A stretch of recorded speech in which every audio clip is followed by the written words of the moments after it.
بسم اللہ الرحمن الرحیم۔ آب زمزم کا سراغ لگانے والوں کو منہ کی کھانی پڑی۔ عالمی تحقیقی ادارے آب زمزم اور اس کے کنویں کی پراسراریت اور قدرتی ٹیکنالوجی کی تہہ تک پہنچنے میں ناکام ہو کر رہ گئے۔ مزید نئے روشن پہلوؤں کے انکشافات سامنے آ گئے۔ تفصیلات کے مطابق آب زمزم اور اس کے کنویں کی پراسراریت پر تحقیق کرنے والے عالمی ادارے اس کی قدرتی ٹیکنالوجی کی تہہ تک پہنچنے میں ناکام ہو کر رہ گئے۔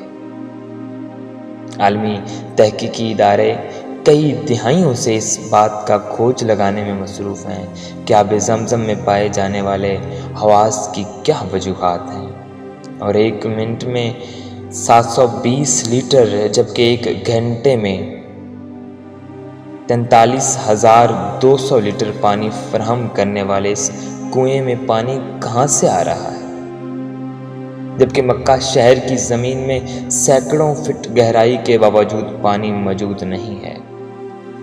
جاپانی تحقیقاتی ادارے ہیڈو انسٹیٹیوٹ نے اپنی تحقیق میں کہا کہ ایک قطرہ آب زمزم عام پانی میں شامل ہو جائے تو اس کے حواس بھی وہی ہو جاتے ہیں جو آب زمزم کے ہیں، جبکہ زمزم کے ایک قطرے کا بلوٹ پوری دنیا کے کسی بھی خطے کے پانی میں پائے جانے والے بلور سے مشابہت نہیں رکھتا۔ ایک اور انکشاف یہ بھی سامنے آیا کہ ری سائیکلنگ سے بھی زمزم کے حواس میں تبدیلی نہیں لا جا سکی۔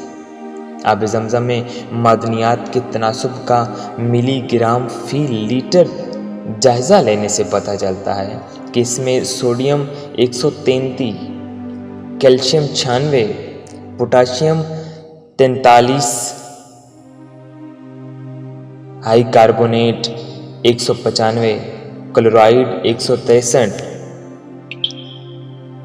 فلورائڈ 0.72، نائٹریٹ 124 اور سلفیٹ 124 ملی گرام فی لیٹر موجود ہے۔ آب زمزم کے کنویں کی مکمل گہرائی 99 فٹ ہے اور اس کے چشموں سے کنویں کی تہہ تک کا فاصلہ 17 میٹر ہے۔ واضح رہے کہ دنیا کے تقریباً تمام کنووں میں کائی کا جم جانا، انواع و اقسام کی جڑی بوٹیوں اور خودرو پودوں کا اگانا، نباتاتی اور حیاتاتی افزائش یا مختلف اقسام کے حشرات کا پیدا ہو جانا ایک عام سی بات ہے۔ جسے پانی رنگ اور ذائقہ بدل جاتا ہے، اللہ کا کرشمہ ہے۔